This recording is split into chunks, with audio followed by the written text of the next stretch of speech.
Burung yang sedang minum air ini adalah hummingbird. Meskipun ukurannya sangat kecil, burung ini memiliki kemampuan terbang yang luar biasa.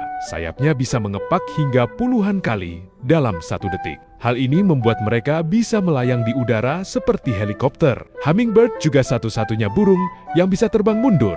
Mereka biasanya memakan nektar bunga sebagai sumber energi. Karena gerakannya yang sangat cepat, burung ini jarang terlihat dengan jelas. Kecil tapi hebat banget kan?